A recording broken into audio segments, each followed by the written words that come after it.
नमस्कार दोस्तों, डी के जॉब इन्फो चैनल में आपका एक बार फिर से स्वागत है। आज की इस वीडियो में हम लेके आए हैं आपके लिए यूपीएससी के तहत सिविल सर्विसेज एग्जाम के द्वारा मिलने वाली एक और पोस्ट के विषय में आपको इस वीडियो में हम जानकारी देंगे।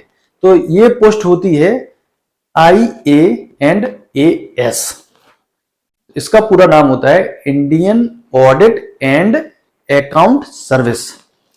तो ये पोस्ट क्या होती है और क्या काम करते हैं लोग, कहाँ काम करते हैं, ये सब कुछ हम बताएंगे अपने इस वीडियो में, ताकि आप जानें, आपका इंटरेस्ट जागे कि यूपीएससी के सिविल सर्विसेज के थ्रू कितनी सर्विसेज होती हैं और आपके मन में उसके प्रति जो पैशन है, जो जुनून है आपके मन में, वो जागे कि यूपीएससी एग्जाम तो हमें देना ही देना है। जब इतनी सारी पोस्ट हैं, इतने पद हैं, इतने अच्छे अच्छे पद हैं, तो हम इसको क्यों ना ट्राई करें।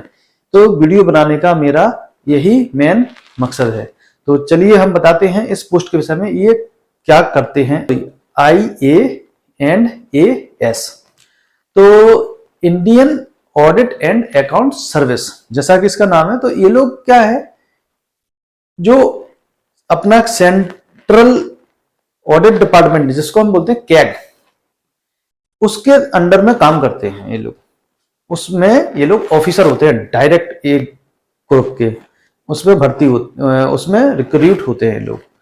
तो इनका काम क्या होता है वहां पर? इनका मेन काम होता है जो कि यूनियन गवर्नमेंट है, सेंट्रल गवर्नमेंट है और स्टेट गवर्नमेंट है, दोनों की ऑडिट करवाना। हाँ, ये मैनेज करते हैं। दोनों सरकार में जितने भी डिपार्टमेंट हैं, समझ लो केंद्र सरकार का डिपार्टमेंट है, उस केंद्र सरकार के डिपार्टमेंट बहुत सारे हैं, उनमें कितना पैसा जाता है और कितना खर्च होता है, उसका लेखा जोखा हिसाब किताब सही तरीके से हुआ है कि नहीं हुआ है, इसको जांचने वाला, इसको जांच परख करने वाला कौन होता है?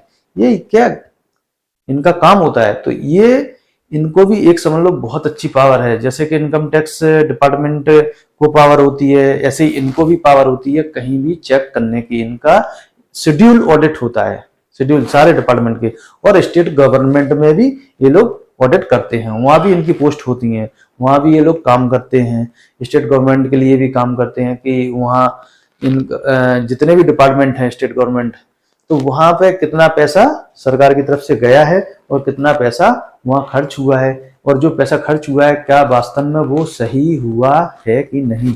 और दूसरा मैनेजिंग टाइप की पोस्ट है कि कब ऑडिट होना है, कब नहीं होना है, तो पूरे डिपार्टमेंट को एक तरीके से मैनेज भी करते हैं। तो ये उस डिपार्टमेंट के बहुत बड़े यानी ग्रुप ए क्लास के ऑफिसर बनते हैं डायरेक्ट।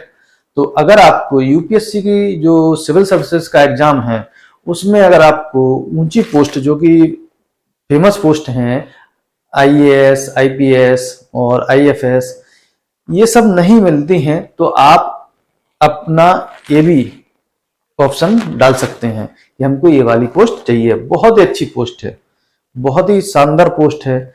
ज्यादा इसमें परेशान होने की आवश्यकता नहीं होती है, ज्यादा काम नहीं होते हैं, ज्यादा तरीके के, सिर्फ ऑडिट करवाना है आपको। जिस डिपार्टमेंट में जाएंगे आपको ऑडिट करवाना है। और ऑडिट के नाम से हर डिपार्टमेंट थोड़ा डरा हुआ रहता है, कहीं फंस ना जाए, समझे। आपने पिछली बार सुना होगा कि यूपीए की गवर्नमेंट थी, उसमें अपने CAG जो थे उस समय विनोद राय करके, तो उन्होंने यूपीए गवर्नमेंट का जो घोटाले थे वो पकड़वाए थे, जिससे कि पूरी यूपीए गवर्नमेंट ही गिर गई थी। समझ रहे मेरी बात? कितना पावर होता है इनमें, मैं ये बताना चाहता हूँ। इस पोस्ट में, इस डिपार्टमेंट में, क्या के डिपार्टमेंट में कितना पावर होता है। तो जो सेंट्रल ऑडिट होती है, ये यही काम करते हैं कि सभी डिपार्टमेंट जितने भी हैं यूनियन गवर्नमेंट के और स्टेट गवर्नमेंट के, उनका ऑडिट करवाना होता है। तो अगर आपको यूपीएससी की तैयारी अच्छी लगती है, यूपीएससी के थ्रू ऑफिसर बनना चाहते हैं, तो आपके लिए ये भी एक पोस्ट या ऑप्शन हो सकता है कि आप इस पोस्ट पर जाएं। और इनकी जो प्रमोशन है, स्टेट गवर्नमेंट और सेंट्रल गवर्नमेंट दोनों बहुत अच्छे प्रमोशन है। प्रमोशन पे आप काफी अच्छे प्रमोशन होते हैं और वो ऑफिसर में आप ये समझ लो उस डिपार्टमेंट जहां भी जाएंगे ग्रुप ए में, आप उसके सर्वे सर्वा ही होंगे उस डिपार्टमेंट में, अपने डिपार्टमेंट में।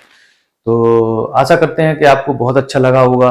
और हमने जो पिछली वीडियो अपनी बनाई थी उसमें हमने आपको बता ही चुके थे कि सिविल सर्विसेज में कैसे तैयारी करना है, क्या क्या करना है। तो उसके लिए भी हमने पहले अपने आईएएस की वीडियो में ही बता दिया था, जिसकी लिंक हम अपने डिस्क्रिप्शन बॉक्स में डाल देंगे। तो आप अगर वो वीडियो भी देखना चाहें तो देख लें कि तैयारी कैसे करना है। तैयारी सेम ही होती है, सिर्फ रैंक का फर्क होता है इनमें। अगर आपकी रैंक ज़्यादा आई, अच्छी आई, तो आप अपने मन का पद ले सकते हैं।